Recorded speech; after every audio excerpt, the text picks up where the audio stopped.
Salikun itu wahum alladzina yastadilluna biwujudi atharillah ala wujudi asma'ihi wa biwujudi asma'ihi ala thubuti awsofihi wa biwujudi awsofihi ala wujudi dhatihi.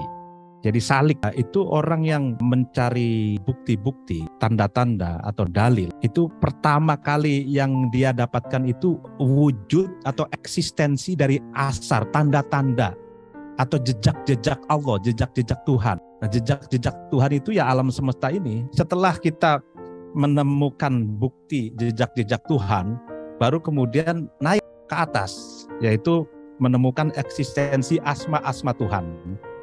Setelah menemukan asma-asma Tuhan, naik lagi afirmasi sifat-sifat Tuhan. Dari sifat-sifat Tuhan naik lagi ke zat Tuhan. Jadab itu mereka yang oleh Allah disingkapkan secara langsung tentang kesempurnaan zat Allah. Gitu.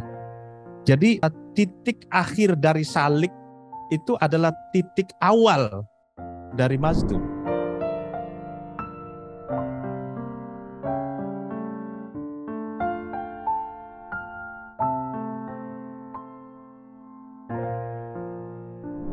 Ada dua ya yang ingin saya sampaikan secara singkat saja. Yang pertama, teori isqatut tadbir wal iradah. Jadi teori yang menurut para pakar ini otentik, milik atau dihasilkan dari kontemplasinya Ibnu Athaillah itu isqatut tadbir.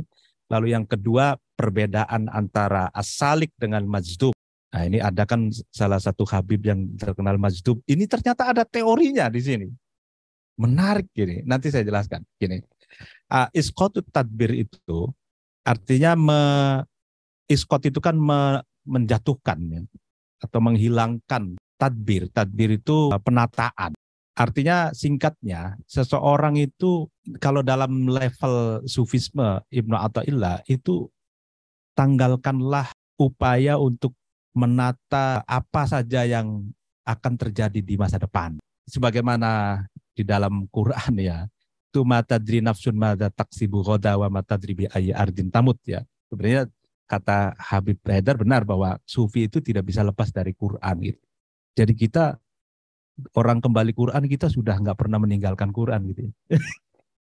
Nah, jadi kita itu tidak tahu gitu. Mata diri nafsun mata taksibo, kita masa depan besok itu apa yang terjadi kita tidak tahu gitu.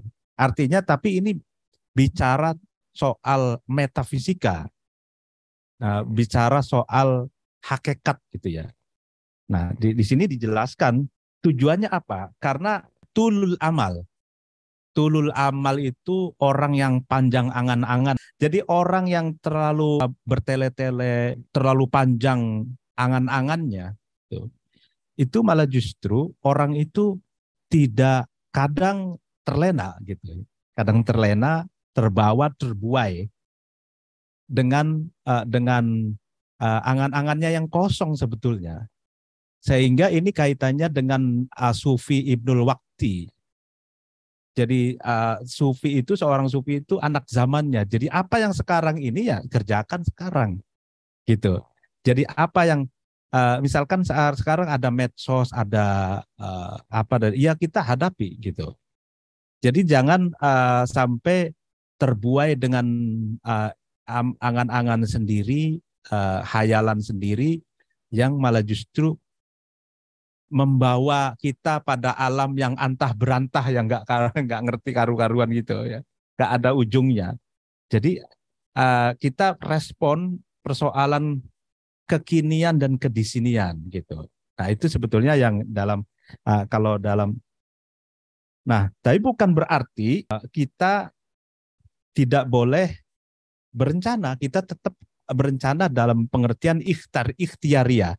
Tapi kalau alaqah bainal insan wal ilah wallah, relasi secara teologis antara kita dengan Allah, maka hakikatnya yang tadbir, yang mengatur masa depan itu ya hakikatnya adalah Allah gitu. Jangan sampai kita meyakini bahwa itu adalah rencana kita. Ketika rencana kita itu ternyata sesuai dengan rencana Allah, maka itu ya kita syukuri gitu. Ketika tidak sesuai, maka ya kita kecewa. Jangan sampai kecewa, karena itu semua kan semua dari Allah. Itu juga untuk menghindari kekecewaan seperti itu kan. Nah, lalu kemudian yang sebenarnya teorinya banyak sekali, tapi yang menarik ini yang soal salikun wal mazdubun. Nah, di sini sebenarnya ada di teorinya tuh diambil dari perkataannya beliau juga di hikam ini. Oke. Jadi intinya gini, salikun itu wahum alladzina yastadilluna biwujudi atharillah ala wujudi asma'ihi wa biwujudi asma'ihi ala thubuti awsofihi wa biwujudi awsofihi ala wujudi dhatihi. Jadi salik ya seperti kita ini itu orang yang istidlal, mencari bukti-bukti atau tanda-tanda atau dalil. Itu pertama kali yang dia dapatkan itu wujud atau eksistensi dari asar, tanda-tanda atau jejak-jejak Allah, jejak-jejak Tuhan. Nah, jejak-jejak Tuhan itu ya alam semesta ini, ya kan, jejak. Setelah kita menemukan bukti jejak-jejak Tuhan, baru kemudian naik ke atas, yaitu menemukan eksistensi asma-asma Tuhan. Setelah menemukan asma-asma Tuhan, naik lagi afirmasi sifat-sifat Tuhan. Dari sifat-sifat Tuhan naik lagi ke zat Tuhan. Itu salik. Jadi salik itu dari bawah ke atas. Gitu. Nah, kalau mazdubin wahum alladzina yaksifullahu lahum an kamalidatihi kasfan mubasyaron. Sebaliknya, faya'rifunallah mundul bidayah thumma yarudduna min ma'rifatid dzat ila syuhudi sifat wa min syuhudi sifat ila ta'alluq bil asma thumma min ta'alluq bil asma ila wujudil asar. Ini kebalikannya. Kalau mazdub, ya kan kita seling Habib Syekhon apa siapa itu ya? Habib Syekhon itu kan terkenal jadab ya. Nah, ini jadab itu apa? Nah, ini ada dijelaskan. Jadab itu mereka yang oleh Allah disingkapkan secara langsung tentang kesempurnaan zat Allah. Gitu. Jadi titik akhir dari salik itu adalah titik awal dari mazdub. Gitu.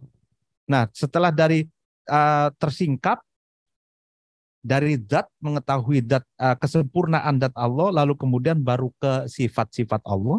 Dari sifat-sifat Allah baru ke asma Allah. Dari asma Allah baru ke asar. Asar itu jejak-jejak Allah. Seperti itu. Nah, ini menarik. Ini dibagankan seperti ini oleh Abdul Wahab. Bagannya ini. Ini bagannya bagus.